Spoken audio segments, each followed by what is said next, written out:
Recording in progress. Ibu, mohon maaf, Bu. Ya. Siapa? Izin saudara hadir, Bu. Siapa? Mohon maaf, tadi sedang menyambungkan. Iya, siapa?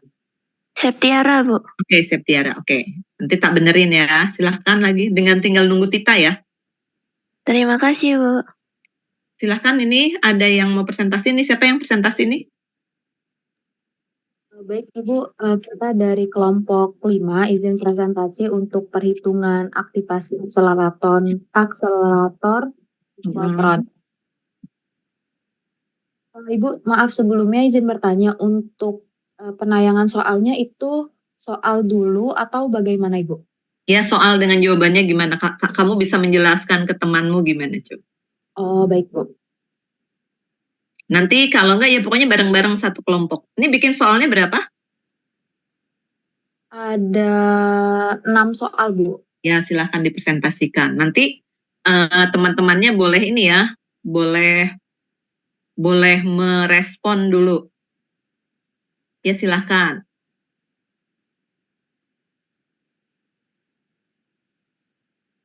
Baik, sebelumnya kita dari kelompok 5 izin mempresentasikan soal mengenai aplikasi aktivasi akselerator siklotron.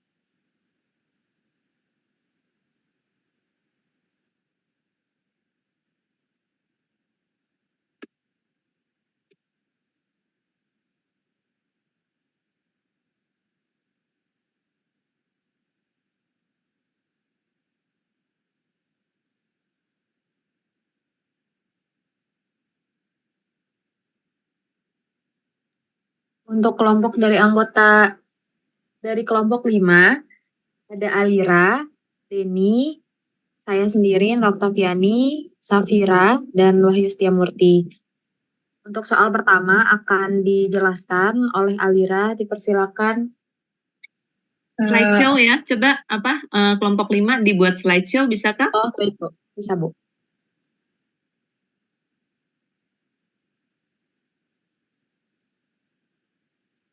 Iya, nanti kelompok 4 habis ini ya, Adeska ya. Baik. Baik, Ibu. Baik, di sini ada problem 1. Di sini soalnya itu deuteron inti hidrogen dipercepat dalam siklotron. Kemudian di sini suruh menentukan frekuensi sumber tenaga jika nilai kekuatan medan magnet pada siklotron adalah 1,5 T dan massa deuteronnya itu 3,3 kali 10 pangkat 27 kg. Tentukan jari-jari siklotron untuk partikel yang meninggalkan siklotron dengan energi kinetik 16 MeV. Berapa kali deuteron bersilang dengan elektroda D yang ini, jika beda potensial listrik antara kedua D adalah 50 kV. Next. Nah, jadi tadi di sini udah diketahui E-nya, kemudian M, B, dan D-nya. Yang ditanya itu frekuensinya dan jari-jarinya. Jadi di sini rumusnya FZ sama dengan E kali B dibagi 2I kali M. Kemudian dihasilkan nilai FZ-nya itu 1,156 kali 10 pangkat 7. Kemudian di sini untuk R-nya, untuk rumusnya akar 2 energi maksimum dikali M dibagi E dikali B. Kemudian didapatkan jari-jarinya itu 54 cm. Jadi di sini frekuensi siklotron kira-kira deuteron berjalan di antara konduktor berbentuk D sebanyak 300 kali yang N ini, yang N sama dengan E max kali D kali E dibagi E D kali E itu. Kemudian untuk jari-jarinya itu kurang lebih 54. Next. Ini jari-jari apa? Langsung aja dulu deh teman-temannya, ada yang mau merespon nggak nih? Biar satu-satu dulu. Ini itu jari-jari yang tolong ke slide sebelumnya. Ini tuh jari-jari yang ini, yang biru, bulatan warna biru ini. Oh ya, silakan ada teman-temannya yang mau merespon.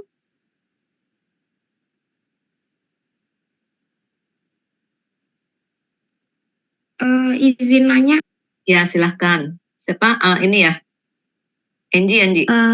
iya Bu. Ya, Nah, silakan. untuk yang kan kita tahu siklotron itu kan kayak bentuknya seperti ini ya, memang ada disnya gitu. Nah, dan ada lingkaran-lingkarannya gitu di dalamnya juga. Nah, untuk jari-jari yang dimaksud itu apakah per satu lingkaran di dalamnya itu atau memang dari ujung ke ujung disnya itu atau gimana? Gitu. Per satu lingkaran, Ji.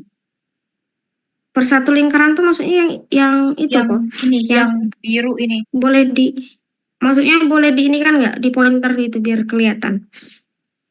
Pakai annotate bisa nggak? Siapa? Annotate-nya keluar nggak ya ini ya? Oh, ini Bu. Oh iya. Iya, yang biru ini. Coba kalau jari-jari kan nggak bulat gitu kan ya? Iya, garis kayak. Digambarkan garis dari tengah. pusat gitu kan ya? Mm-mm. Oh iya. Berarti setengahnya. Berarti dari ini ke sini. Kalau itu kan diameter tuh jari-jari itu Alira.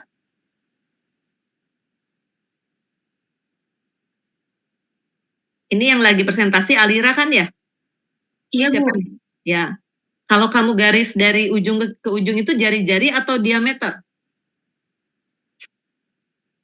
Oh, diameter, Bu. Diameter, maaf, Bu. Salah, Bu. Yang ditanyakan apa jari-jari? Jari-jari berarti dari ini ke sini. Dari mana ke mana coba Alira? Dari sini ke gimana? Boleh temennya ini ya, temennya boleh membantu ya. Dari sini ke sini, Bu. Ya, oke. Gimana silahkan lagi Angie? Oke.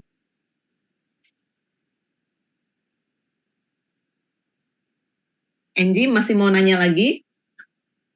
Dari saya untuk saat ini cukup Bu. Kalau yang dimaksud adalah jari-jarinya yang itu. Ya, oke. Yang lainnya?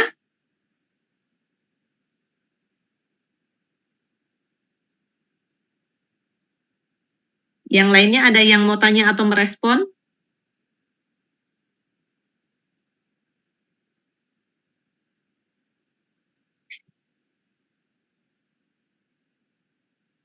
Kira-kira kalau apa sih?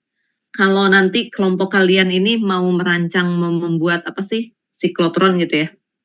Mau membuat siklotron.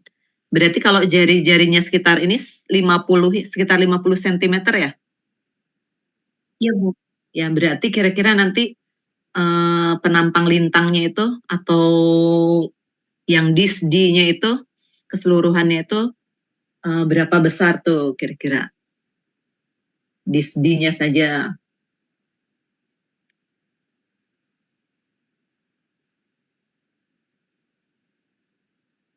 Boleh temannya ini ya membantu ya. Bentar.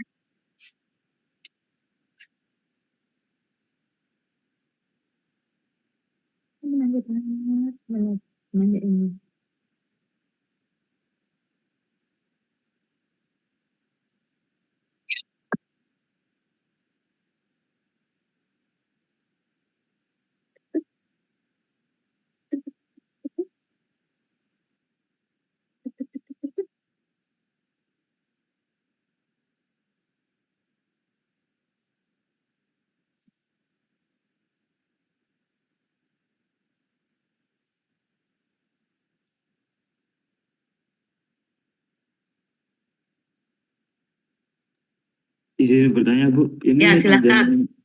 satu disnya ya Bu? Ya. Panjang penumpangnya. Ya. Ya, izin menjawab ya Bu. Ya, silakan. Untuk panjang disnya sendiri itu memakai rumus setengah kali 2 PR ya Bu? Atau PR, karena setengah kali 2 kan sama dengan 1. Karena nilainya jari-jarinya 50 cm untuk yang diketahui dari Bu Maria tadi, berarti Pi kali 50 cm 157 cm Bu untuk satu disnya. Satu disk dari apa siklotron 150. Siklotron. Untuk menghasilkan energi berapa? Untuk menghasilkan energi berapa ya? Di soal kamu nih, untuk menghasilkan siklotron dengan energi berapa? Energi deuteronnya?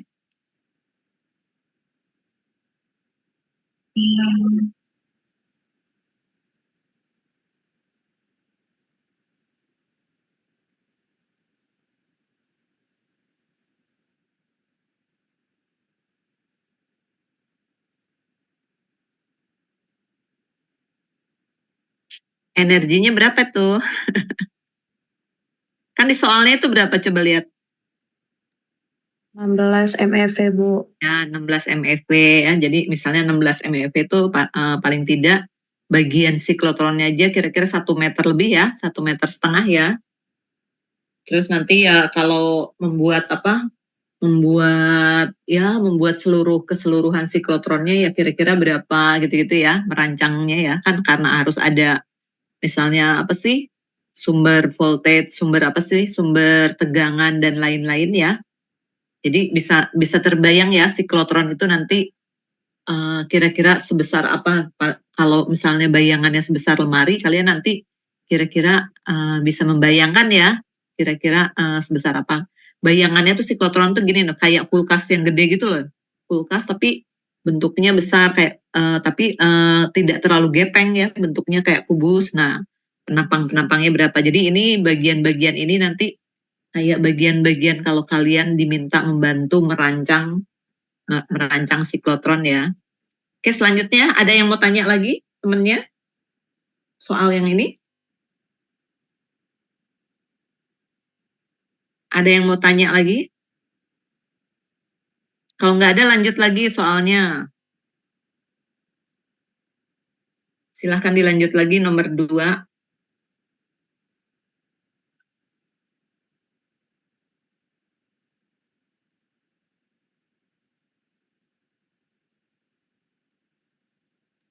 Oke, nomor 2 akan saya bacakan.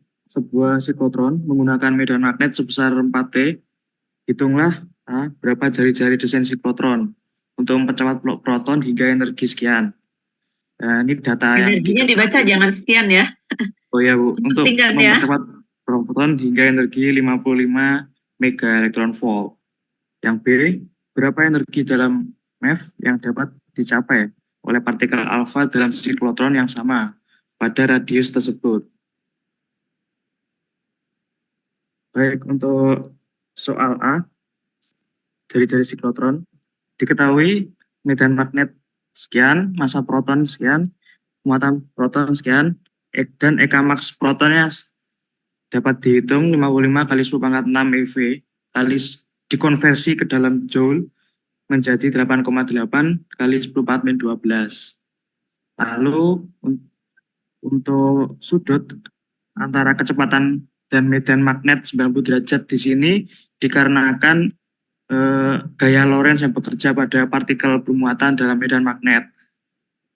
Jadi nilai sudut 90 derajat itu memastikan bahwa gaya Lorentz itu maksimal dan selalu tegak lurus terhadap kecepatan partikel yang menyebabkan lintasan yang melingkar itu stabil dan dapat dihitung. Sehingga memakai sudut 90 derajat dan nilai sin 90 derajat adalah 1. Sehingga rumus F-nya sama dengan QP kali Vmax dikalikan B. Selanjutnya, agar dapat bergerak melingkar, gaya yang bekerja harus sama dengan gaya sentripetal. Gaya sentripetal itu gaya yang arahnya melaju ke titik pusat lintasan lingkaran. Dengan rumus yang ada di layar. Next. Nah, jari-jari siklotron itu ditentukan berdasarkan massa, kecepatan, muatan proton, dan medan magnet, di mana data-datanya sudah diketahui di slide sebelumnya, sehingga rumusnya EK max sama dengan setengah MP V kuadrat max dapat disubstitusi ke dalam nilai rumus jari-jarinya. Dan ketahui rumus R-nya menjadi MP per P kali B dikalikan akar dari 2 EK max per MP. Dan nilai-nilai tadi dimasukkan dengan hasil slide selanjutnya. Nilai jari-jarinya. Next, slide. Nah, nilai jari-jari siklotron yang dihasilkan adalah 0,267 meter. Dan ini adalah jawaban dari soal yang A. Selanjutnya yang ditanyakan adalah energi partikel alfa. Dan data yang diketahui adalah medan magnet, massa partikel alfa sebesar MA sama dengan 4 dari MP yang proton. Dan QA sama dengan 2 QP. Jari-jari siklotron yang diketahui sebelumnya sebesar 0,267 meter. Lalu dimasukkan rumus jari-jari siklotron. Seper QA kali B dikalikan akar 2MA kali EK max.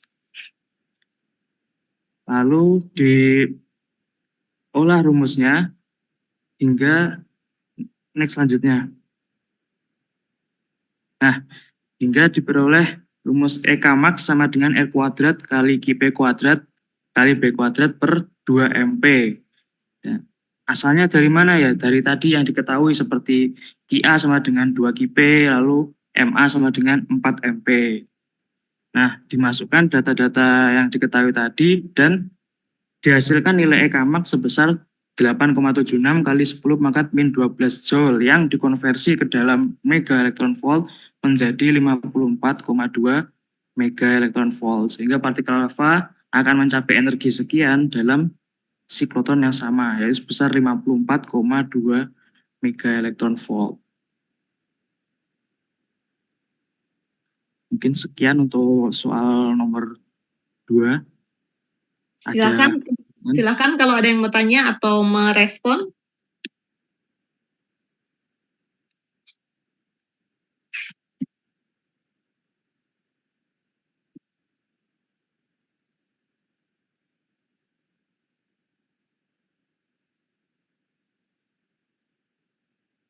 Belum ada.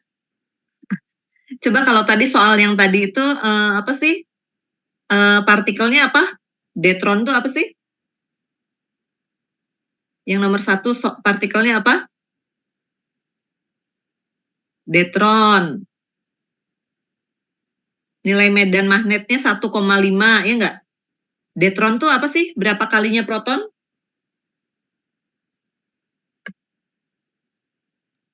Deuteron muatannya sama-sama proton.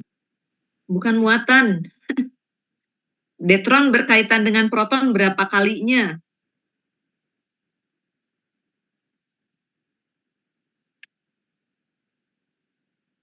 Masanya Bu 2 kali. 2 kalinya.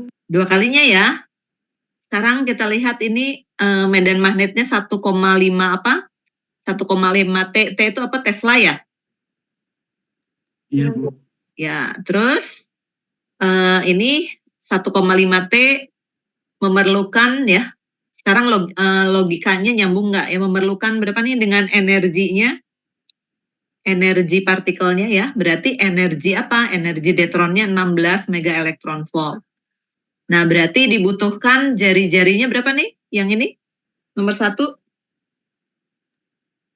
Dibutuhkan jari-jarinya berapa? Coba lihat.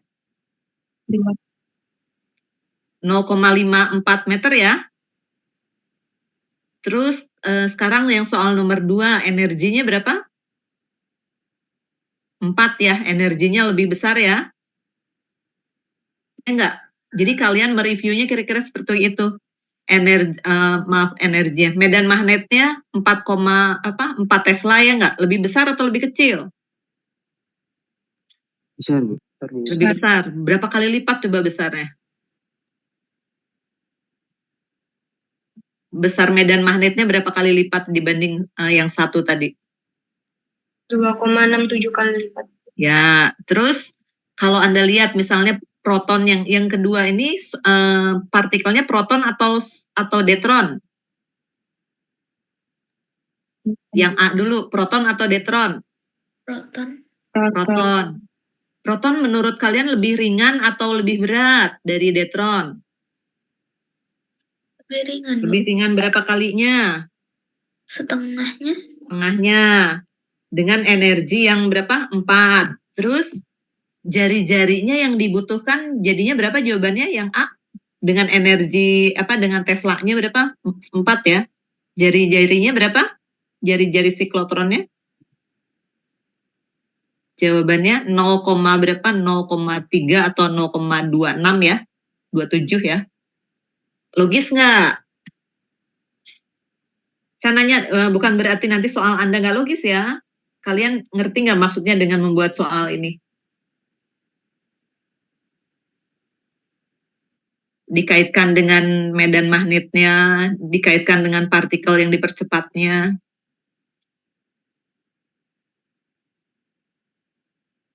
Kalau logis, alasannya gimana? Kalau tidak logis, alasannya gimana? Silahkan, kelompok berapa nih? Kelompok 5. Nanti kalau nggak bisa, temennya yang lain.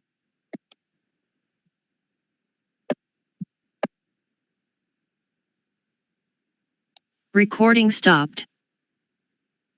Recording in progress. Silahkan, ada yang jawab nggak? Menurut saya bisa jadi logis. Logis ya? Ya, alasannya gimana? Karena kalau di soal 2 ini kan dia medan magnetnya besar banget, 2,67 kali dibanding soal yang 1. Dimana kalau yang soal 1 itu medan magnetnya itu 1,5 Tesla, sedangkan di yang kedua ini 4 Tesla. Jadi itu jauh banget kan. Sedangkan kalau energinya itu sendiri, kalau yang soal 2 ini 55 mega elektron volt, sedangkan yang 1 itu 16 mega elektron volt. Mungkin bisa dibilang soal yang kedua energinya memang lebih besar, tapi medan magnetnya itu juga 2,67 kali lebih besar dan masanya juga dua kali lebih besar kalau untuk deuteron ini kan. Jadi partikelnya lebih kecil ya? Iya. Oh iya, Bu. Ya, partikelnya lebih kecil, berarti lintasan siklotronnya lebih kecil atau lebih besar? Tadi jawabannya kan logis, ya nggak? Lintasannya lebih kecil atau lebih besar? Lintasannya lebih kecil, Bu. Ya, lebih kecil. Oke, sampai sini cukup jelas nggak teman-teman para mahasiswa? Jelas ya? Kaitannya ya. Sekarang kalau alfa tuh lebih besar atau lebih kecil sih dari deuteron?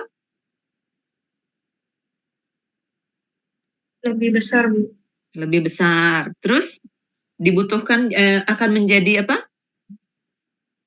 Energinya akan berapa katanya yang alfa yang dihasilkan? Ini pertanyaannya energi alfa ya yang dihasilkan ya? Dengan lintasan seperti itu ya? Ya, gimana dengan alfa?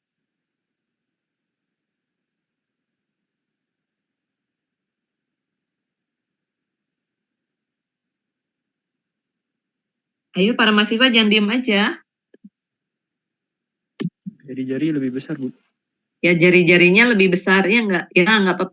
Ini kan maksudnya jari-jarinya yang sama, tapi menghasilkan energinya jadi lebih kecil. Betulkah seperti ini? Energinya cukup hanya 54 atau harusnya lebih besar atau harusnya lebih kecil? Benar, Bu. Lebih Benar. kecil. Lebih kecil, tapi ini lebih kecilnya bedanya hanya sedikit ya enggak? Logis nggak kira-kira? Yang bagian B.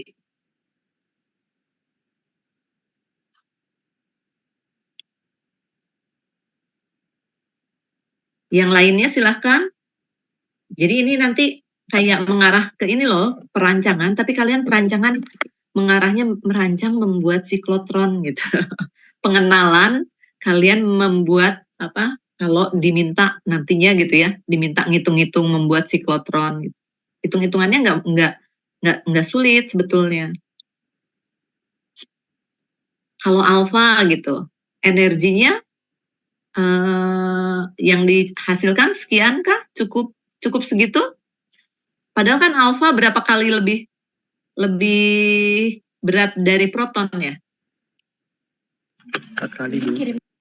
Ya, coba kelompok apa nih? Kelompok 5 ya? Silahkan coba dijawab. Yang B-nya logis nggak?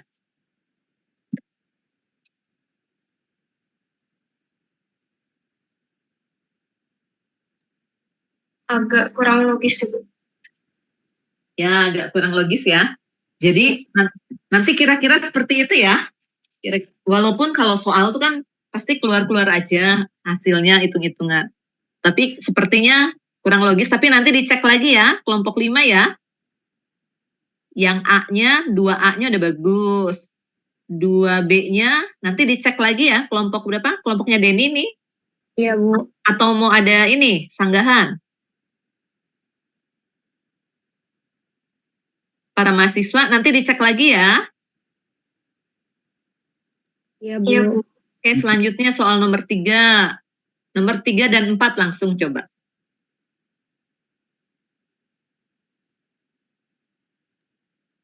Soal nomor 3, jadi partikel alfa dipercepat dalam siklotron yang beroperasi dengan medan magnet sebesar 0,8 Tesla.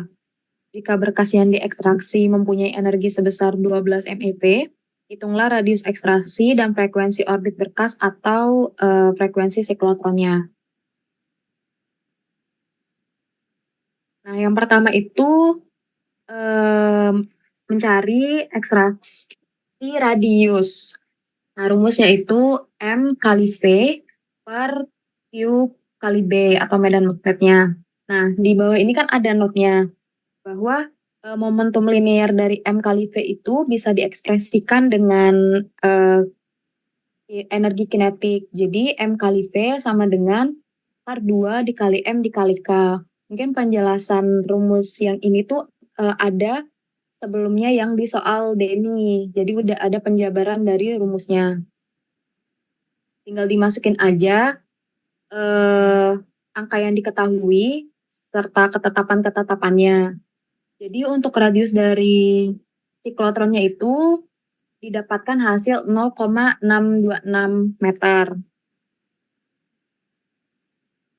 Nah, Oke. Ya, Bu. Ya, silakan lanjut lagi. Terus untuk frekuensi siklotronnya dimasukin aja langsung rumus frekuensinya. Q dikali medan magnet per 2pi dikali M. Dimasukin semua nilai yang diketahui dan ketetapannya. Jadi frekuensi dari siklotron itu didapatkan hasil sekitar 6,1 kali 10 pangkat 6 Hz. Oke, yang ini ada mirip-miripnya dengan yang tadi juga ya, yang apa? Soal sebelumnya kaitan dengan lintasan ya. Iya. Frekuensi kaitannya ya apa sih? Ya berapa frekuensinya? Silakan yang 4. Untuk yang 4, sebuah siklotron digunakan untuk mengakselerasi partikel alfa, yaitu inti helium dengan muatan 12. Jika jari-jari lintasan partikel alfa sebesar 0,8 meter dan medan magnet yang digunakan sebesar 1,5 Tesla, tentukan periode revolusi dan frekuensi siklotron yang harus diberikan pada partikel alfa. Next.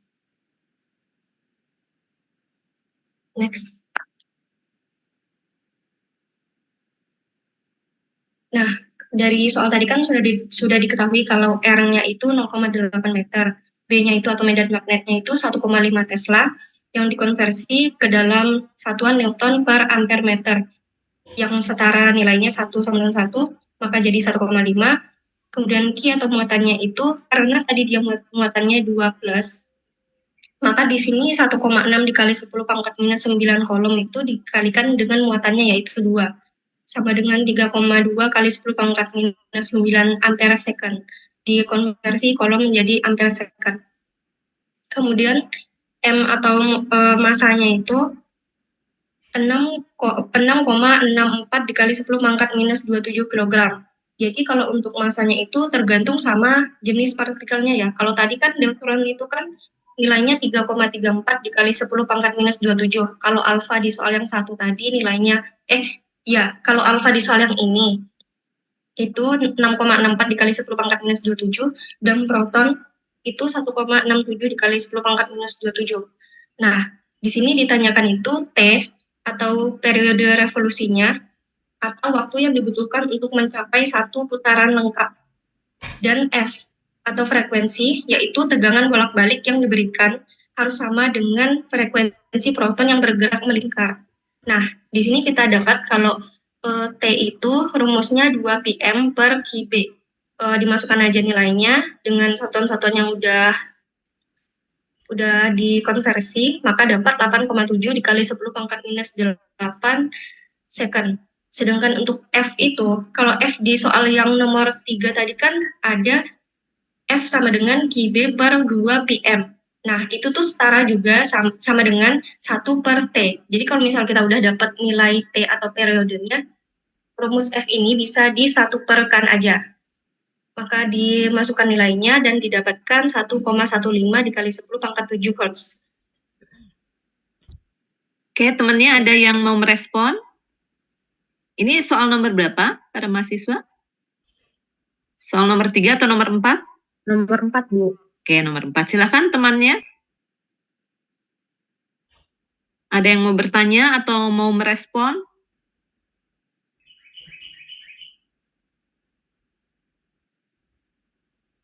Baik, lanjut 56 ya. Soal 56 ya. Baik, selanjutnya di problem 5, di sini terdapat siklotron dengan frekuensi osilator sebesar 10 MHz atau 10 pangkat 7 Hz, dan ditanyakan berapa besar medan magnet yang beroperasi untuk mempercepat proton, serta kalkulasi energi kinetik berkas proton yang dihasilkan oleh akselerator dengan data yang diketahui dalam kurung. Next. Yang pertama, untuk menentukan besar medan magnetnya menggunakan rumus B sama dengan 2Pi kali M kali W dibagi Q, dan diperoleh besar magnetnya sebesar 0,655 Tesla. Kemudian dicari kecepatan protonnya dengan rumus V sama dengan R kali 2Pi kali V, diperoleh nilai sebesar 3,768 kali 10 pangkat 7 meter per sekon. Dan yang terakhir, perhitungan untuk energi kinetik protonnya menggunakan perhitungan E sama dengan setengah mv kuadrat, diperoleh nilai energi kinetik sebesar 7,4094 mega elektron volt. Oke, lanjut yang soal nomor 6.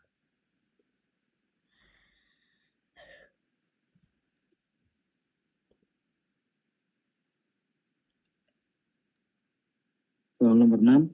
Sebuah siklotron menghasilkan fluks neutron sebesar 5 kali 10 pangkat 14 neutron per detik untuk aktivasi sebuah target berinti atom Y. Siklotron menghasilkan EK alfa sebesar 20 MeV. Jika efisiensi konversi energi kinetik partikel alfa menjadi energi kinetik neutron adalah sebesar 75%, maka hitung A, energi neutron yang dihasilkan dari tabrakan partikel alfa dengan target. Terus yang B, energi ikat atom hasil aktivasi jika massa atom Y adalah 130 U dan energi aktivasi yang dihasilkan sebesar 8 MeV. Yang C, flux partikel alfa yang dihasilkan oleh siklotron, dan yang D adalah jumlah neutron yang dihasilkan selama 2,5 jam iradiasi.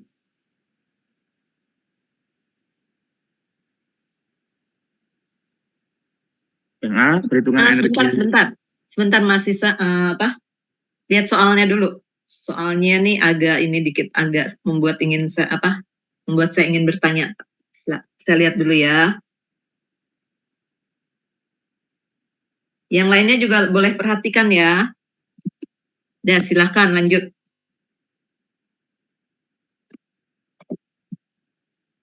Untuk yang A, energi neutron, rumusnya energi kinetik neutron adalah efisiensi dikali energi kinetik kalikan alfa. Nah, untuk energi kinetik kali alfa adalah energi sebesar 20 MeV tadi, sehingga 75% dikalikan 20 MeV. Nilainya 15 MeV. Itu untuk energi neutron atau energi kinetik neutron. Yang B adalah energi cut atom hasil aktivasi dengan rumus energi aktivasi dikurangi energi kinetik neutron. Dan di sini 8 dikurangi 15 MeV nilainya sebesar 7 MeV. Lalu yang C adalah flux partikel alfa. Rumusnya adalah flux neutron per efisiensi.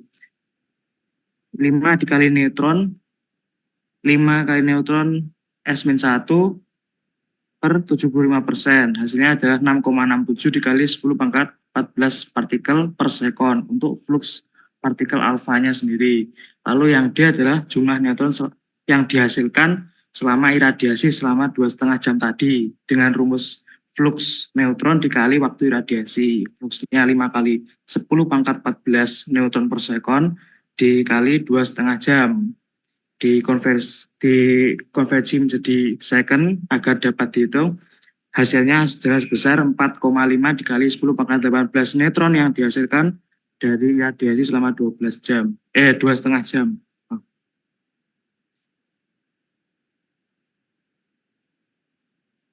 Oke, ada yang mau tanya? Silakan para mahasiswa.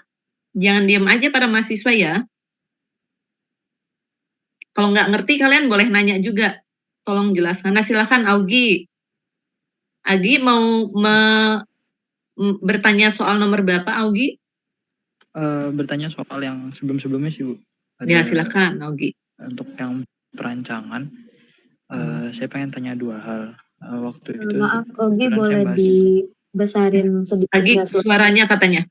Maaf. Nanti yang jawab kelompok 5 dulu ya. Augie pertanyaannya diarahkan ke kelompok 5 dulu ya, Augie ya.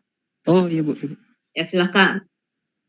Ya, mungkin untuk pertanyaan dari saya terkait siklotron ini, yang pertama itu saya pernah baca waktu itu untuk siklotron ini karena dia terbatas efek relativitas, itu kalau nggak salah maksimal kecepatan itu ada di 10% kecepatan cahaya atau sekitar 3 kali 10⁻⁷ meter per sekon. Nah mungkin tadi saya ada coba ngitung di satu soal ya, mungkin dikoreksi yang untuk 16 MeV itu kayaknya kecepatannya agak lebih dari 3 kali 10⁻⁷ meter per sekon ya, kalau misal dihitung secara manual seperti itu. Nah, yang jadi pertanyaan di sini sebaiknya gimana nih? Misal kita ketemu soal seperti ini, misalkan di soalnya itu menyebutkan dia siklotron, tapi kok kecepatannya itu melebihi 10% dari kecepatan cahaya. Apakah kita tetap bisa validasi dia menggunakan model siklotron atau kita berujuk pada model sinkrotron seperti itu? Mungkin itu yang pertama terkait untuk soalnya. Kemudian yang kedua terkait perancangan juga mungkin di bagian ini ya, tegangan ya mungkin. Itu ada nggak kira-kira untuk nyari tegangan listrik berapa kV-nya yang diperlukan itu apakah ada? Apakah bisa hanya menggunakan terkait frekuensi dari putarannya tadi karena kan setara ya dengan frekuensi listriknya, atau ada rumus lain gitu untuk tegangan yang diperlukan? Terima kasih.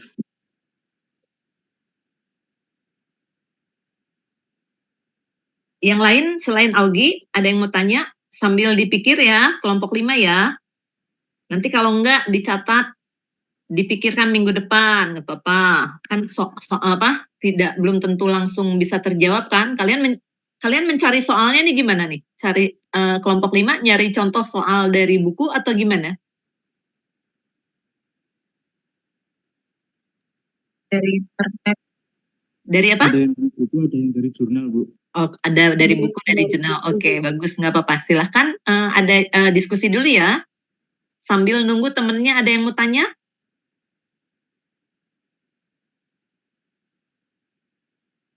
Temannya yang lain ada yang mau tanya? Pertanyaannya Augie bagus ya. Jadi tadi misalnya kalau untuk siklotron tuh karena keterbatasan siklotron tuh inginnya kan nanti ya dimensi siklotron itu tidak terlalu besar ya. Jadi biasanya batasannya untuk berapa kecepatannya Augie? Kecepatan partikel atau kecepatan apa, Augie? Yang 10% dari kecepatan cahaya tadi. Partikel. Kecepatan partikel ya. Silahkan bisa di ini ya, Denny dan teman-teman ya. Yang lainnya ada yang mau tanya?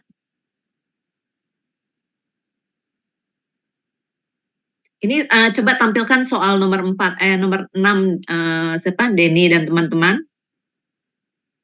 Ini saya tertarik dengan soal nomor 6 ya. Jadi ini ada siklotronnya itu menghasilkan netron. Jadi seperti pembangkit netron tapi bukan reaktor ya. Jadi ada generator netron istilahnya tuh. Sebetulnya ada namanya generator netron. Nah, kalau di sini saya ingin nanya nih ya. Kenapa ada netron, terus juga di bawahnya itu ada alfa? Bisa menjelaskan nggak? Silakan pertanyaan mana yang lebih mudah dijawab, pertanyaan saya atau pertanyaannya Augie, silahkan kelompok 5. Nanti kalau kelompok 5 nggak bisa jawab, kelompok lain siapapun gitu ya, personalnya silahkan boleh membantu ya, karena ini saya rekam juga kan ya, jadi semacam diskusi gitu.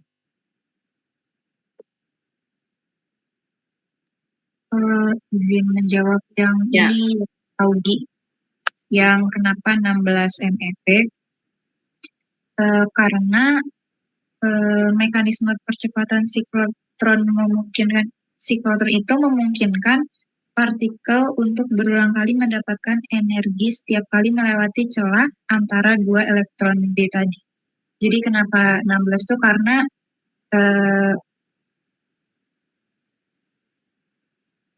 memungkinkan partikel itu untuk berulang kali mendapatkan energi setiap kali melewati celah yang D tadi itu. Mungkin itu sih. Mungkin tadi Augie nanyanya berapa pertanyaan, Gi? 2, Bu. 2 ya. Oke, pertanyaan yang 1 udah terjawab belum, Augie? Kalau menurut saya ini sebenarnya yang ditanyakan tuh ini.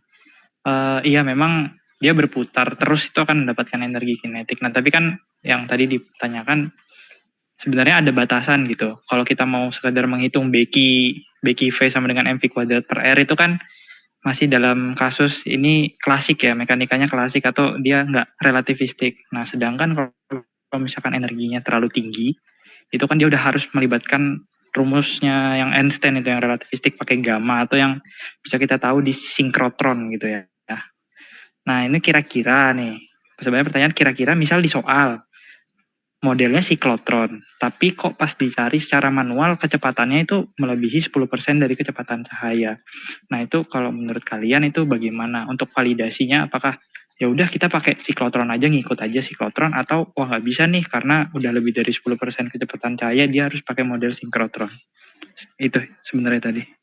Untuk yang Mungkin izin menambahkan dari jawaban Alira sebelumnya.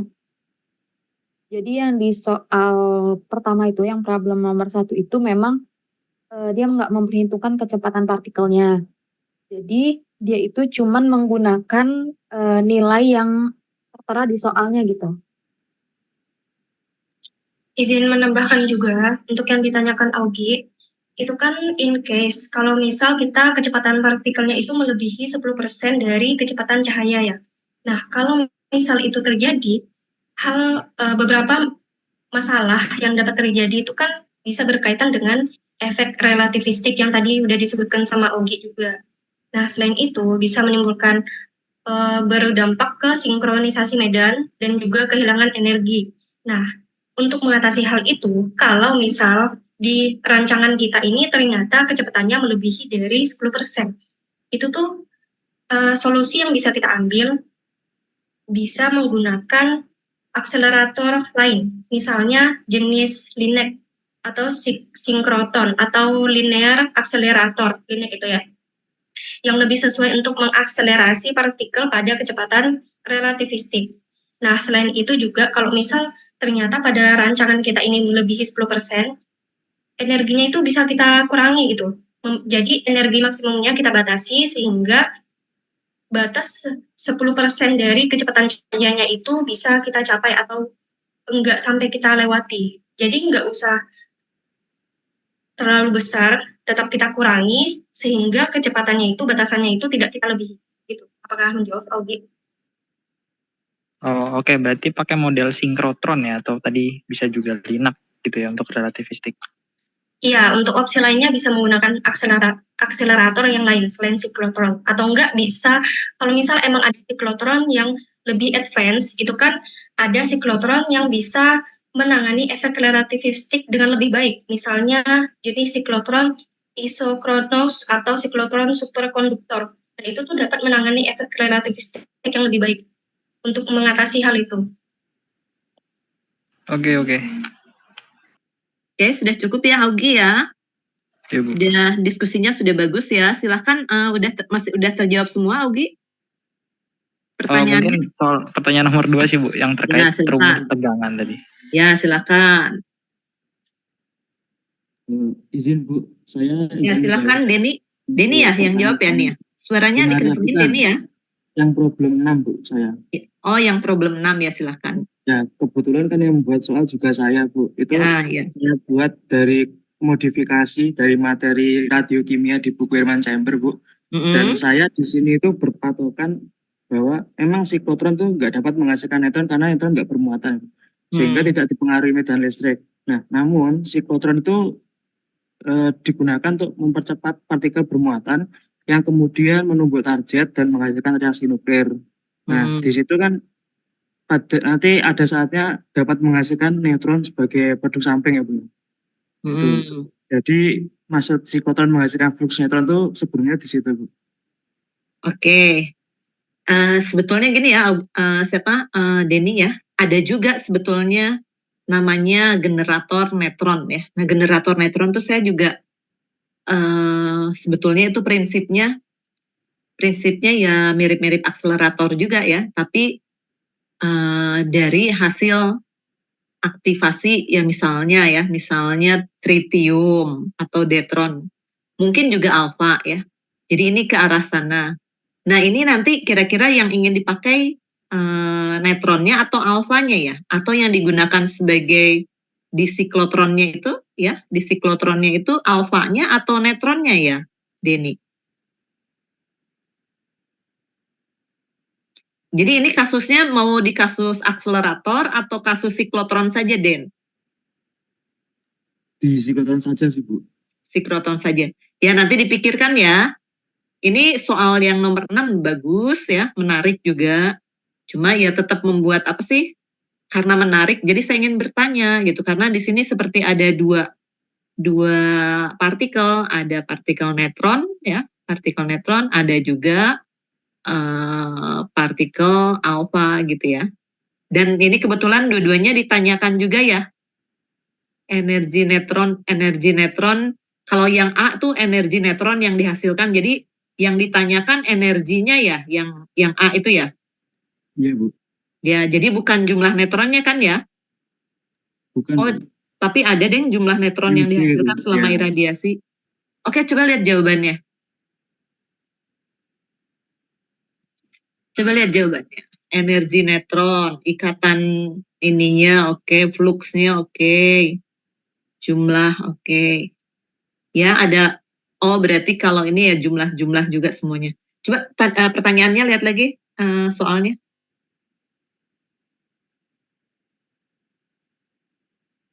Ya oke. Nanti saya pikir saya review lagi ya. Mungkin temannya yang lain. Jadi ini soal nomor 6 menarik buat saya, tapi akan saya review ya. Saya cek lagi. Dan nge-reviewnya agak lumayan ini dulu, lihat dulu. Atau Denny bisa menjelaskan. Saat ini bisa menjelaskan yang ingin saya tanyakan. Jadi intinya biasanya siklotron itu partikelnya satu aja gitu, satu jenis saja. Tapi kalau di sini kan kebetulan ada dua. Jadi yang membuat saya bertanya itu salah satunya itu adalah sebagai target, bukan sebagai partikel yang dipercepat. Nah, kira-kira yang ini yang jadi targetnya yang mana?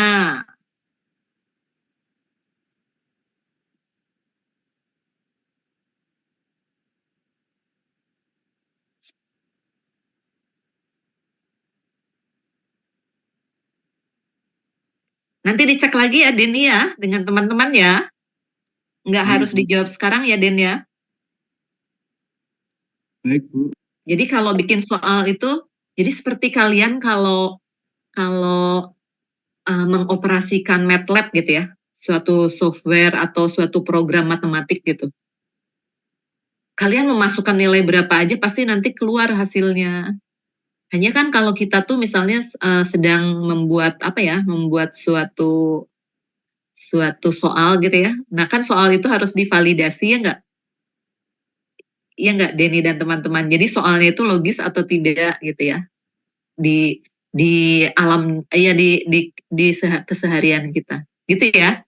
Jadi kalau kita bikin soal pakai AI, pakai ChatGPT itu bisa pasti keluar. Nanti hasilnya itu harus diverifikasi, harus divalidasi. Betul nggak? Ya, karena itu kalian di tingkat ini atau di semester ini, saya kadang-kadang melatih kalian untuk membuat soal yang soalnya tuh nanti jawabannya juga logis gitu ya. Logis dengan kasusnya gitu ya. Seperti itu ya.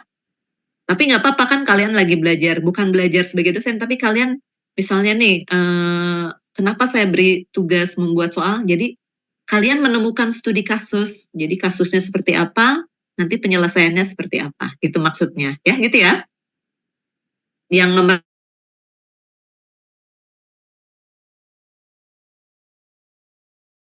Silakan pertanyaannya Augie yang kedua, mungkin tadi apa ya Gi tadi pertanyaannya yang kedua? Yang belum Terkait dijawab. tegangan. Ya, silakan. Kalau belum bisa terjawab nggak apa-apa, minggu depan.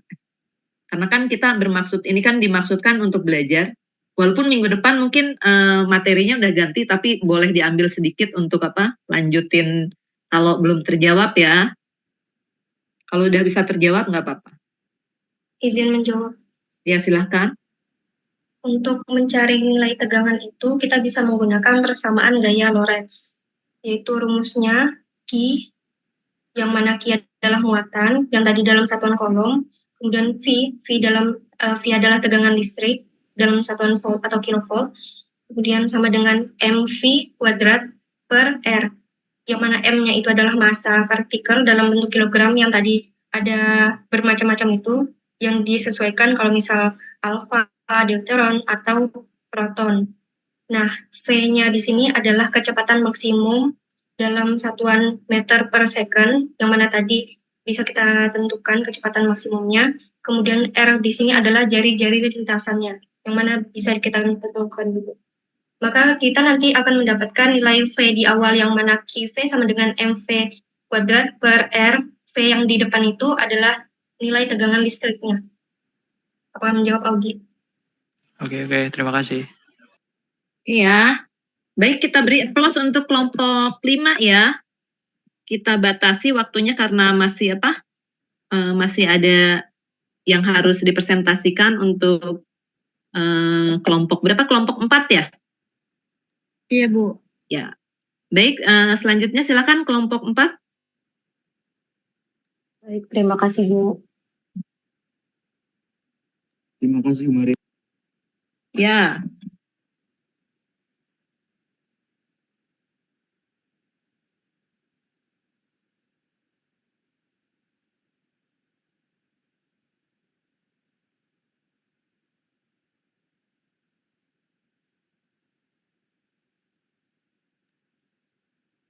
Baik, Assalamualaikum warahmatullahi wabarakatuh. Izin kami dari kelompok 4 mempresentasikan mengenai aplikasi sinkronotron.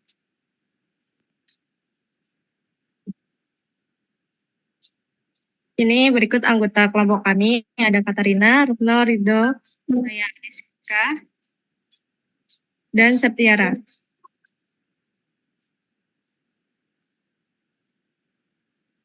Nah, seperti yang sudah dijelaskan oleh kelompok sebelumnya, sinkronotron itu merupakan sumber radiasi sinar X yang sangat terang dan terarah yang dapat digunakan untuk berbagai aplikasi pencitraan, termasuk pencitraan medis, material, dan biologi. Kecerahannya yang sangat tinggi, sangat kuat, dan dapat terfokus ini memberikan kemampuan khusus dan karakteristik yang berbeda dari jenis sinar X lainnya, sehingga aplikasinya ini lebih luas.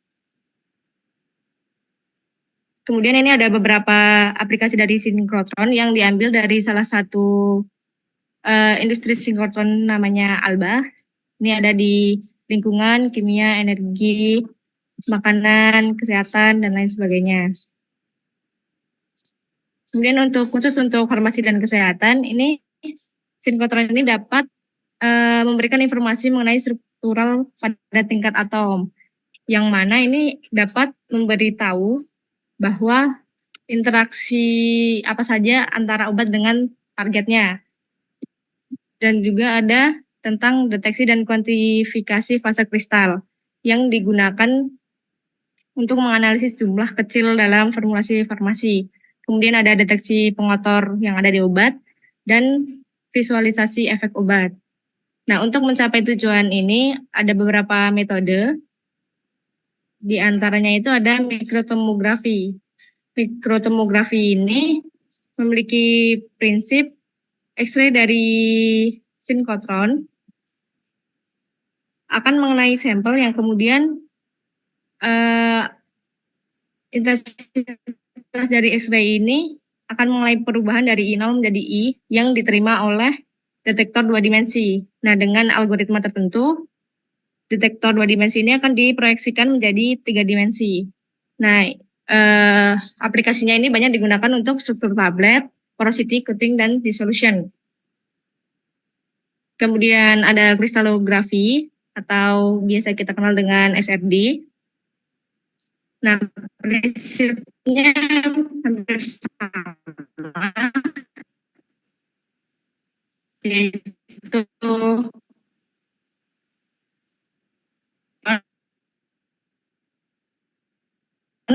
dia akan mengenai X-ray dari sinkrotron, akan mengenai suatu material dan yang berbentuk serbuk kristal, dan serbuk kristal ini akan mengalami difraksi. Nah, difraksi ini akan dideteksi oleh detektor. Nah, penerapan SRD dari sinkrotron ini untuk desain obat rasional, mekanisme enzim, struktur supramolekul, pengenalan molekul, dan lain sebagainya. Untuk yang baru-baru ini itu dapat menghasilkan vaksin potensial untuk melawan T-cell yang digunakan dalam untuk mempelajari T-cell yang digunakan dalam melawan kanker. Nah, apa sih bedanya X-ray diffraction biasa sama SFD dari sinkrotron ini? Yaitu kekuatan X-ray-nya ini lebih bagus yang ada di sinkrotron. Namun di sinkrotron juga terdapat polarisasi fisik yang dapat dihitung dengan rumus berikut.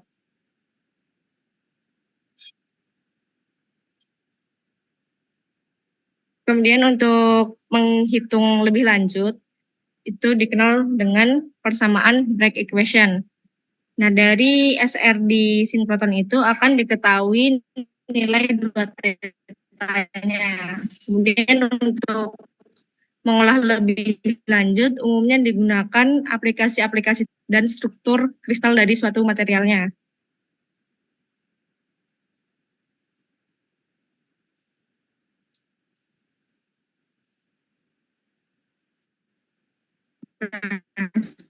Selanjutnya ada cryo-electron microscope.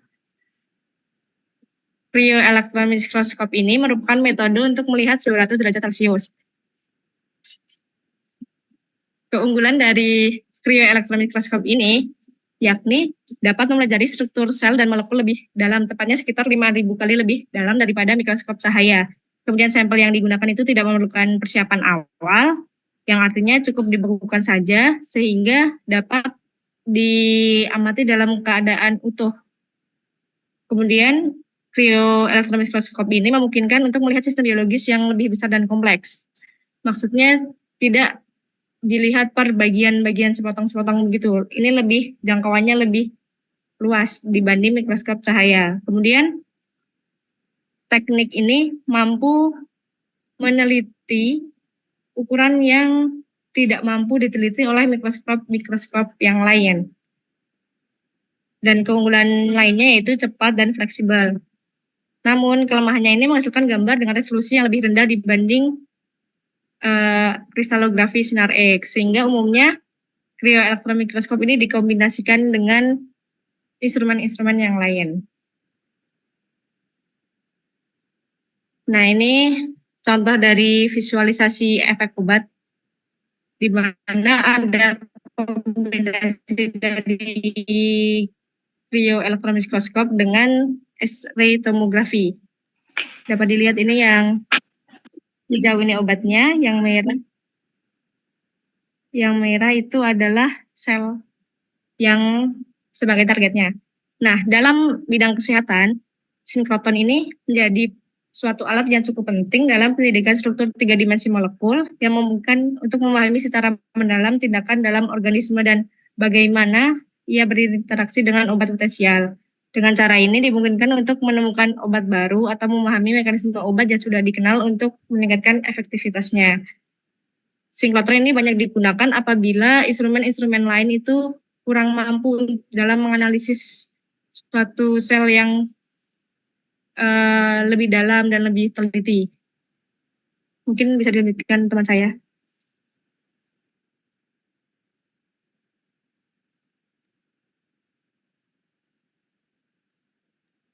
Selanjutnya ada small angel X-ray scattering dan wide angel X-ray scattering.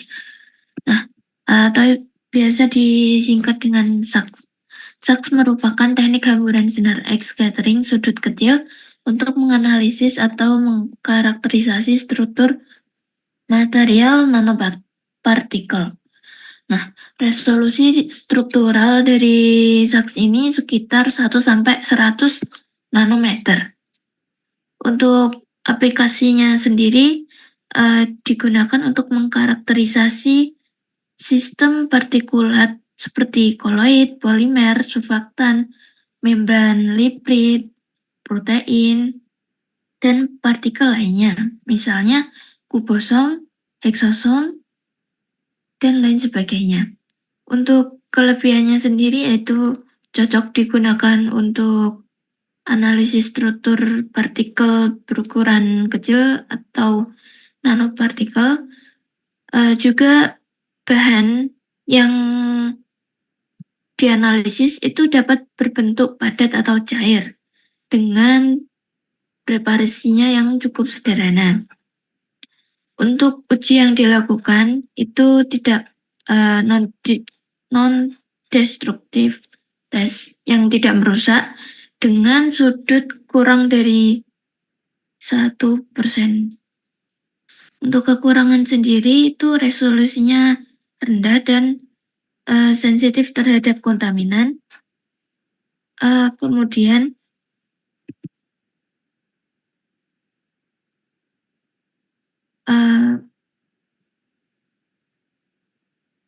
untuk waktu yang digunakan relatif lama, terutama untuk sampel yang kompleks dan konsentrasinya cukup rendah.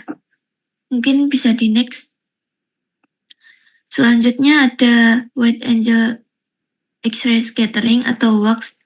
Teknik ini merupakan teknik hamburan X-ray sudut yang lebih lebar daripada SAX untuk menganalisis struktur atom dan molekul suatu material. Kalau SAX tadi 1-100 nanometer, WAX ini resolusinya 0,1-1 nanometer. Aplikasinya sendiri untuk menganalisis sifat mikrostruktur bahan berpori, mempelajari sifat perakitan fibril protein, dan struktur kristal hematit. Untuk kelebihannya sendiri memberikan informasi lebih rinci mengenai struktur atom dan material. Kemudian resolusi dan sensitivitas terhadap perubahan dalam struktur itu cukup sensitif dengan sudut hamburan 5-60%. Untuk uji yang dilakukan itu non-destruktif sama seperti SAX. Untuk kekurangan sendiri itu sampelnya itu harus padatan kristal dengan ukuran yang kecil tentunya. Kemudian membutuhkan interpretasi yang terampil untuk mengekstraksi informasi dari data dari box ini dengan peralatan khusus tambahan tentunya. Mungkin bisa di next. Nah, ini gambaran mengenai penggunaan SAX dan box. Di mana SAX itu sudutnya kecil ya di sini. Dia kalau dari detektornya dia lebih jauh.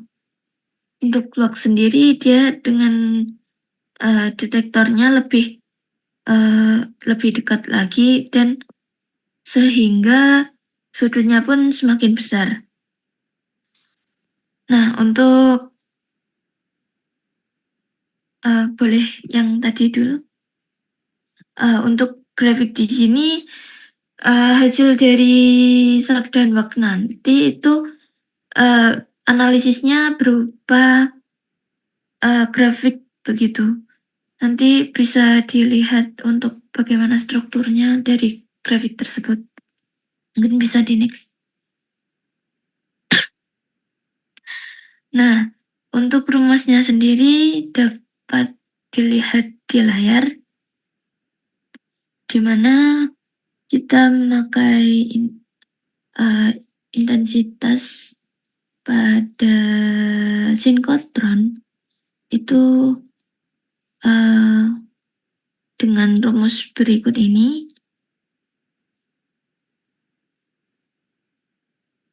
Kemudian apabila dikaitkan dengan berat molekul, ini terdapat volume correlation method.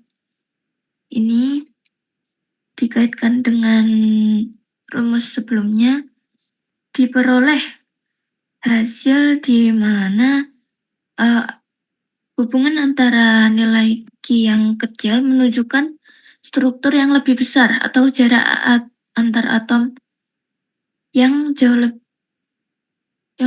lebih jauh.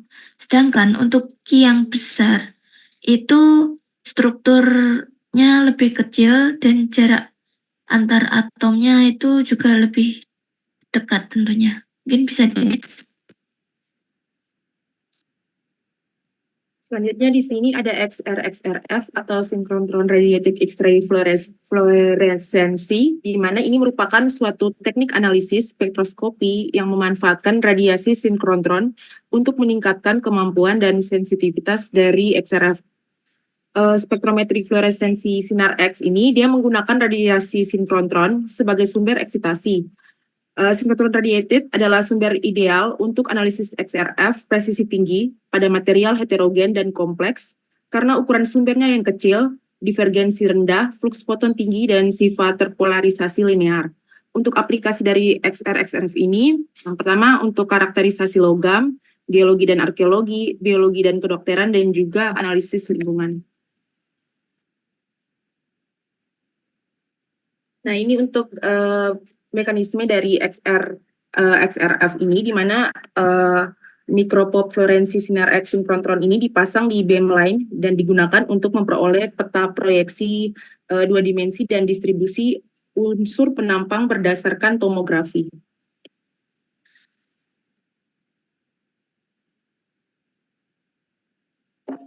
Baik, selanjutnya ini untuk analisis struktur menggunakan metode XAFS, yakni X-ray Absorption Fine Structure.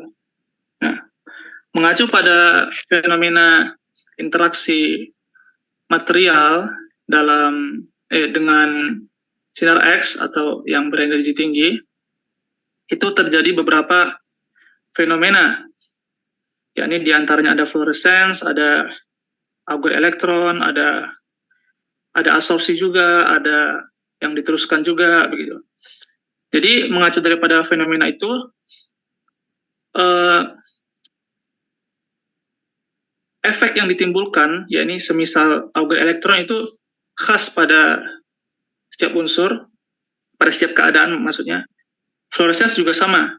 Nah, nanti yang itulah yang dideteksi oleh alat yang kemudian bisa digunakan untuk memetakan struktur daripada material tersebut. Nah, bisa di next.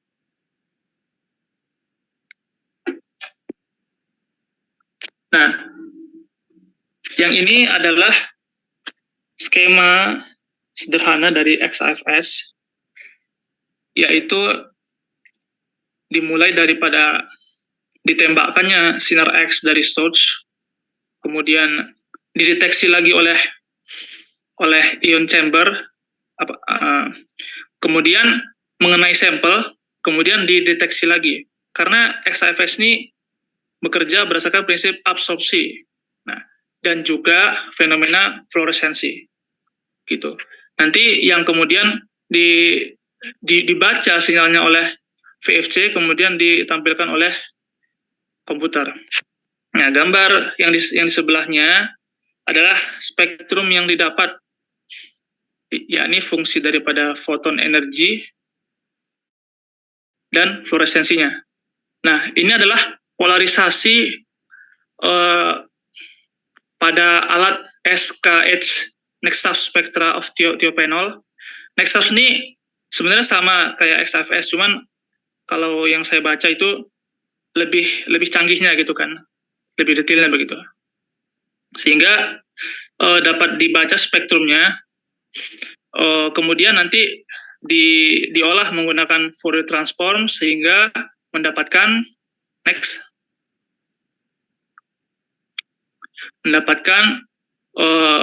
hasil yang diinginkan, yakni distance dari setiap jarak molekulnya. Dapat dilihat bahwasanya peak yang dominan pada cuplikan spektrum yang ada di gambar 513 ini itu mengindikasikan bahwasanya ikatan SNI. Nah, dapat lihat pada gambar di sebelahnya juga, dapat diketahui distance-nya juga, gitu. Pada umumnya, metode XIFS ini digunakan untuk menentukan strukturnya secara yang dapat digambarkan pada gambar 514 ini. Nanti akan terbedakan oleh apa metode yang kita sebut XPS. Next. Nah, selanjutnya XPS, X-ray Photoelectron Spectroscopy.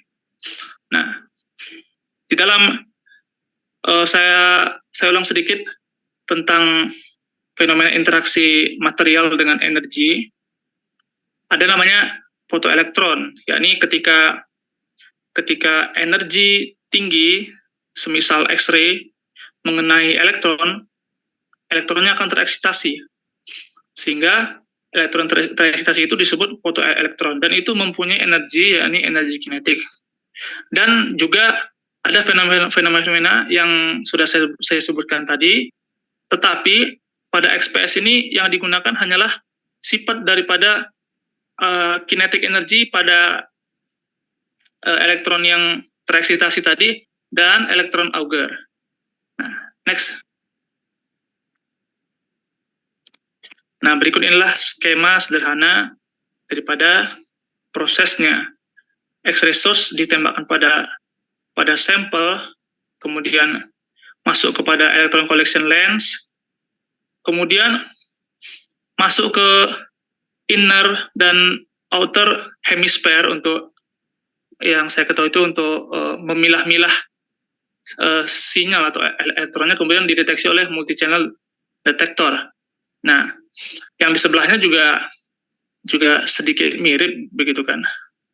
Mirip lah. Next. Bisa dilanjut?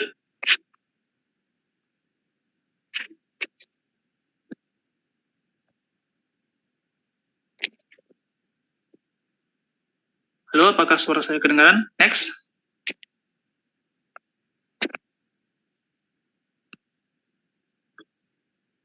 Jelas dong. Ya, bisa di next.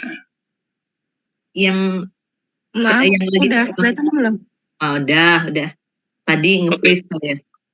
Oh iya, saya pikir sinyal saya. Oke. Coba dimundurin lagi. Yang tadi kelewatan ya. Nah, ini contoh spektrum yang didapat. Nah, jadi bedanya XPS dengan XAFS, yakni pada apa yang ingin kita analisis gitu kan. Apa yang ingin kita dapatkan, sorry, itu dia. Nah, boleh balik ke spektrum tadi. Nah, pada apa yang ingin kita dapatkan.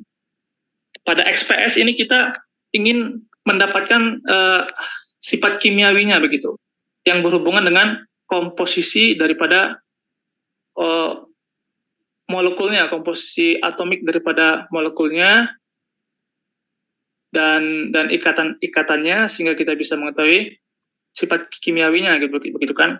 Kalau XIFS itu lebih kepada strukturnya, bagaimana kita memiliki struktur yang berhubungan dengan jarak, sudut, dan lain-lain begitu. Dan masih ada beberapa lagi bedanya. Next. Nah, ini ada beberapa contoh spektrum yang didapatkan juga, yang mana yang ini adalah khas pada setiap unsur yang telah ditembakkan sinar X, dibaca kinetik elektronnya dan elektron augernya, sehingga mempunyai sifat yang khas yang menandakan tiap-tiap unsur itu sendiri. Kalau XIFS itu lebih dominan fluoresensinya dan kaidah absorpsi dan transmisinya begitu dia.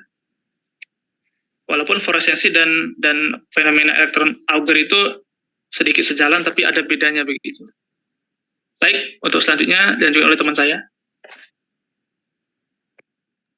Untuk aplikasi selanjutnya ada litografi sinar X, di mana litografi sinar X ini adalah suatu proses manufaktur di mana suatu pola dapat ditransfer ke bahan sampel menggunakan sinar X dan dihasilkan oleh sumber sinkrontron yang dicirikan oleh panjang gelombang 0,4 sampai 4 nanometer. Nah, secara sederhana prinsip kerja dari alat litografi sinar X ini, jadi sinar X yang dihasilkan dari sinkrontron ini dipantulkan melalui serangkaian cermin dan didifraksi untuk menyempitkan dan mengarahkan sinar X ke substrat yang akan difotolitografi. Nah, seperti yang kita lihat pada gambar di samping, mungkin tidak terlalu jelas gambarnya.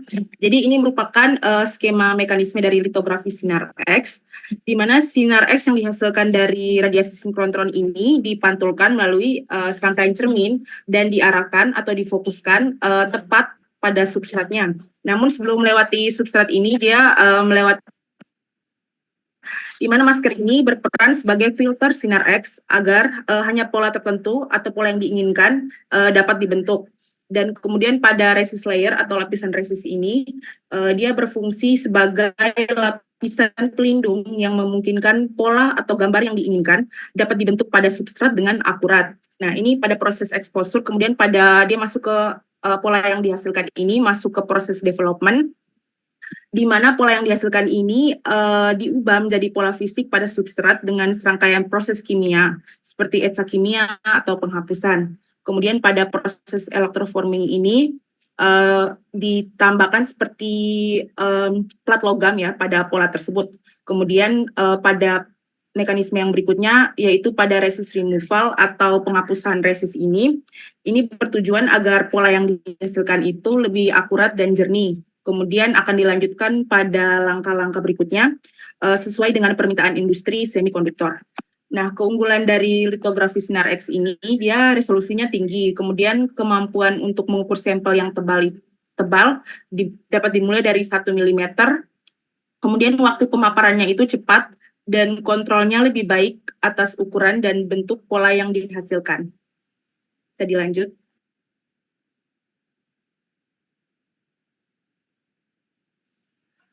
Oke, kemudian berikutnya penciptaan spesifik elemen. Oh, suaranya kecil sekali di apa? Terdengar tuh. Dah coba silakan.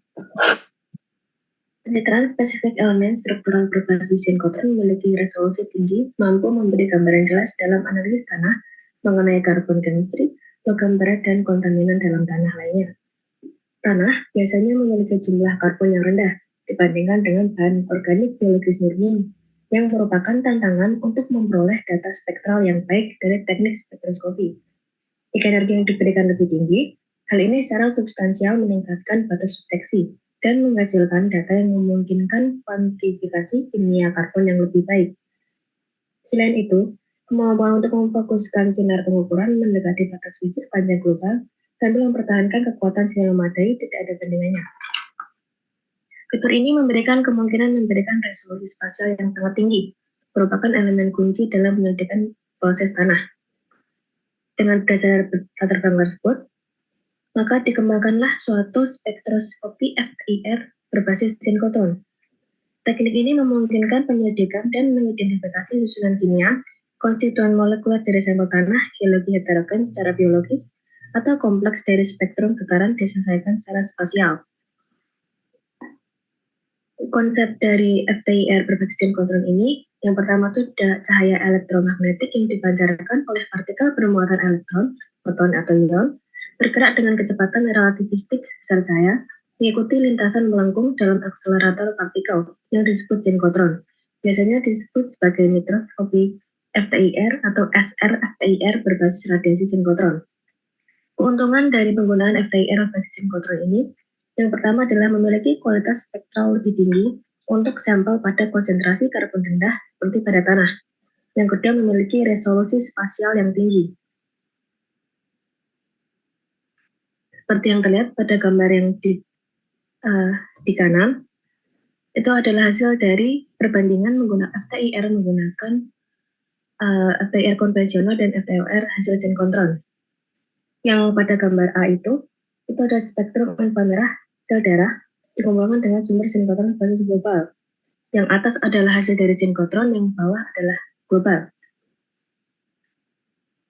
Perbandingan itu kan ini dapat dilihat bahwa hasil yang ditunjukkan oleh FTIR dari sinkotron itu lebih baik dibandingkan dengan FTIR konvensional, yang dimana dari sumber yang saya dapat dari jurnal dari saya ambil gambar ini, dimana bahwa yang gambar C yang bawah kiri itu diperlukan 16 detik dan 32 pemindaian untuk mendapatkan spektrum kecil berbatas tinggi.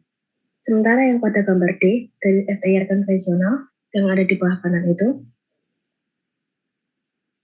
memerlukan 1000 pemindaian dan 500 detik dengan hanya mendapatkan spektrum kualitas yang tidak lebih baik daripada sinkotron. Kemudian untuk gambar yang kiri itu adalah gabungan dari teknologi NextSAF dan SXTM. Untuk NextSAF sendiri sudah dijelaskan oleh teman saya pada slide sebelumnya. Sementara SXTM sendiri itu adalah teknik pencitraan menggunakan sinar X diajarkan oleh sinkotron. Teknik itu memanfaatkan sinar X berenergi tinggi dan intensitas tinggi dari sinkotron untuk menghasilkan gambar 3 dimensi dengan resolusi tinggi dari sampel. Keunggulan penggunaan SXTM sendiri adalah kemampuannya untuk menghasilkan gambar 3 dimensi dengan resolusi yang sangat tinggi dan kontras yang baik antara berbagai komponen dalam sampel.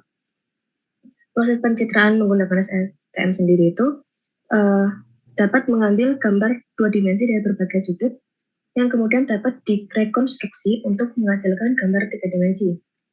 Dari gambar tersebut, itu adalah gambar dari dekomposisi nilai tunggal sistem sifat spektral karbon menggunakan gabungan antara NextSAF dan SXTM. Pori-pori berukuran mikrometer. Area dengan yang gambar warna putih itu adalah pori-porinya, sementara yang merah itu adalah mineral. Untukannya adalah hasil dari grafiknya. Penerapan ini memberikan peluang untuk mengadaptasi teknik baru untuk menyelidiki proses skala nano dalam kimia karbon dan perakitan struktural agregat tanah. Kombinasi SXTM dan NextSAF dapat untuk mempelajari distribusi skala nano karbon pada permukaan partikel tanah. Jadi next.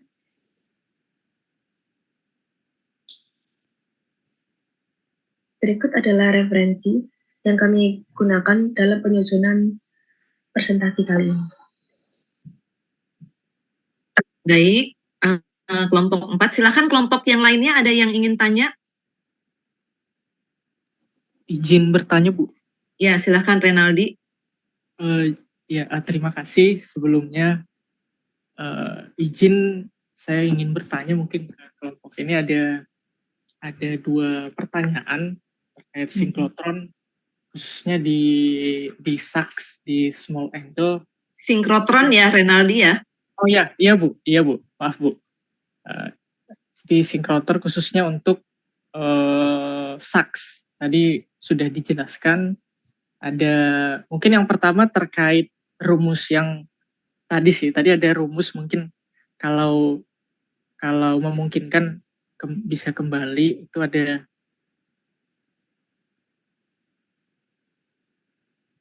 kalau nggak salah tadi di bagian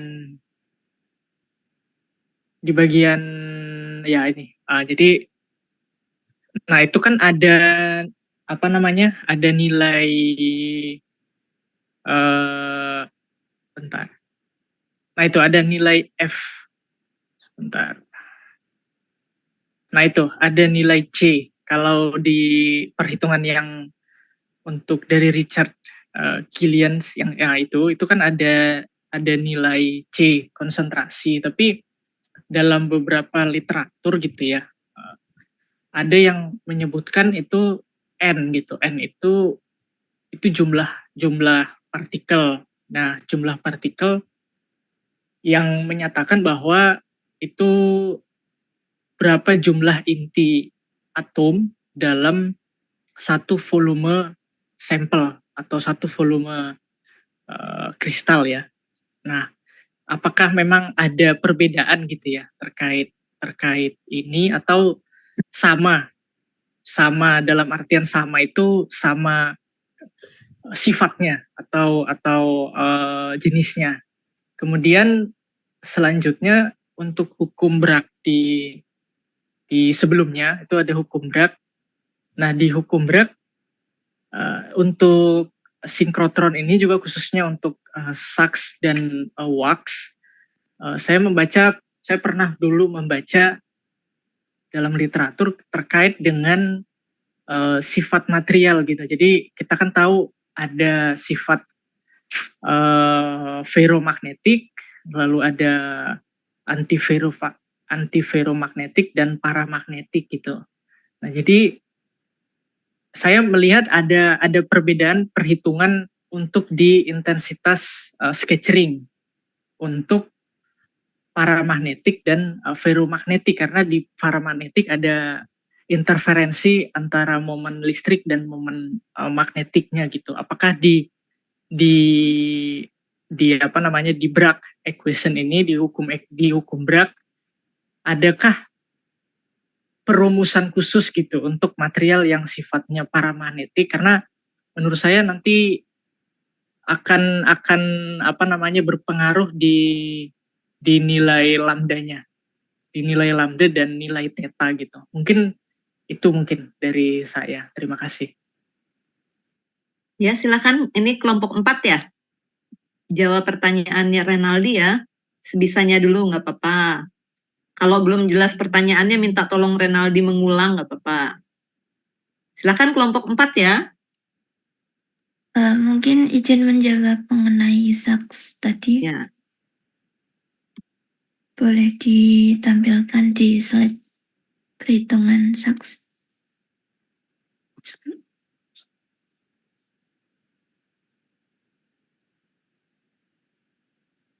Ini ya, bagian di mana intensitas di sini ini kan konsentrasi yang dia dipadukan dengan densitas si material scattering antara partikelnya dengan sampelnya gitu ya. Kalau dilihat dari sebenarnya saya juga menemukan yang mengenai seperti kata Ray, tapi karena terkait dengan berat molekul ini, saya menampilkan yang rumus ini. Nah, yang N tadi apa, Rey? Banyaknya partikel ya? Iya, Chan. Kalau tidak salah, mohon maaf, mungkin nanti bisa dikoreksi. Mengenai itu, dia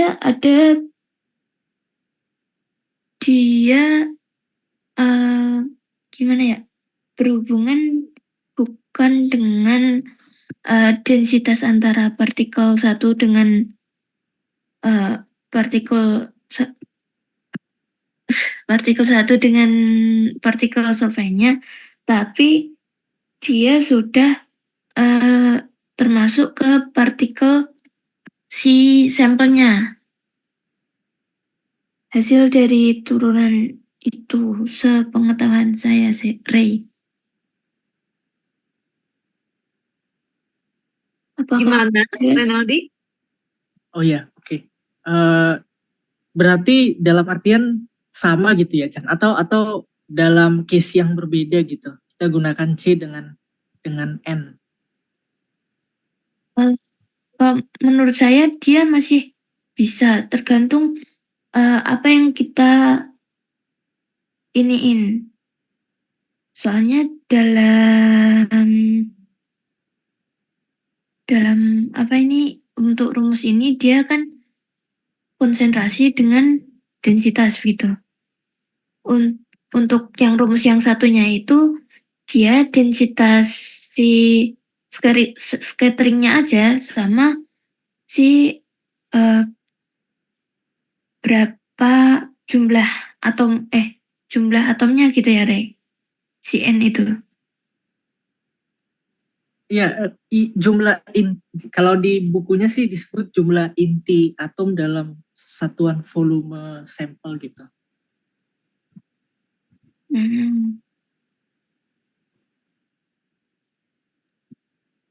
Oke, Chan, berarti gitu ya, Chan? Dalam artian dua case yang berbeda gitu ya? Coba Iya. saya bantu ya, enggak saya bantu menjawab langsung. Kalau ada kasus yang satu konsentrasi gitu ya, konsentrasi dengan N gitu ya, dengan N, bisa ada kaitannya nggak? Kalau konsentrasi itu biasanya konsentrasi itu satuannya apa? Kalau dalam kimia konsentrasi satuannya apa? Molar, Bu. Ya, Polaritas, molar. Bu. Ya, molar ya, bisa molar, molaritas, molar gitu ya, M besar. Lalu kalau N, kaitannya gimana? N dalam ini kimia ya. Dalam kasus kimia ya, N misalnya N suatu spesi, boleh suatu molekul, boleh suatu ion, gimana? Molar kali valensi, Bu. Molar kali valensi? Molar kali volume itu normalitas kan ya, Bu?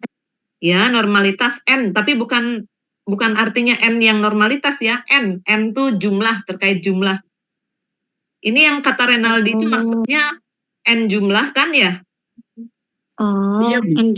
Ya, sekarang coba N jumlah tuh kaitannya kalau dengan molar gimana? Jadi volume. Ya, gimana? Gimana? Misalnya saya punya sekian M gitu ya, sekian M Ag nitrat gitu ya. Oh, berarti nanti ini ion Ag-nya ada sekian Ag gitu, partikel Ag, gimana tuh? Bilangan Avogadro, Bu. Ya, jadi kaitannya dengan bilangan Avogadro. Nah, sekarang kalau ada yang menampilkan dalam bentuk konsentrasi, ada yang menampilkan dalam bentuk N, kira-kira bisa nggak tuh? Bisa, Bu. Bisa ya, jadi ada kaitannya ya. Jadi nanti kalau konsentrasi itu nanti ada kaitannya. kalau ke N, jadi boleh dikaitkan dengan bilangan dengan berat molekulnya, boleh dikaitkan dengan densitasnya. Nah, sekarang pertanyaan Renaldi gimana? Renaldi di rumus ini ya, terkait yang pakai N itu ya? Iya Bu, iya Bu. Ya. Berarti Bu, case-nya sama gitu ya Bu? Ya, bisa sama gitu ya. Baik Itu Bu, ya. siap, Bu. Oke. Terima kasih Bu. Dan ada lagi pertanyaannya tadi apa? Satu lagi? Satu atau dua sih pertanyaanmu tadi? Ada dua Bu, satu lagi Ya. yang Satu lagi yang berat tadi ya? iya Bu. Ya, pertanyaan yang berat itu gimana? Yang berat equation tadi? Iya Bu, jadi terkait dengan sifat ferromagnetik, paramagnetik sama anti ferromagnetik gitu Bu. Jadi apakah ada perbedaan terkait dengan nilai lambda dan theta untuk material yang ingin dikarakterisasi jika materialnya paramagnetik gitu Bu, karena akan ada interferensi nilai medan listrik dan medan magnetnya gitu Bu. Kalau saya Oke, dah kelompok 4 jawab dulu. Nah, baik, izin menjawab. Dari yang saya tahu memang terkait sifat material ferromagnetik atau paramagnetik itu nanti akan berpengaruh ke si tetanya ini. Nanti akan ada pergeseran sekitar berapa persen gitu. Jadi nanti akan ada koreksi di sin theta menjadi sin theta plus deviasi theta. Nah, deviasi theta ini sebenarnya ada rumus tersendiri. Cuman memang dari kemarin saya belum menemukan rumus deviasi theta untuk khusus untuk material A, B, C itu seperti apa. Namun secara umum rumusnya ini berkaitan dengan lambda, faktor pengalih, dan cos alfa.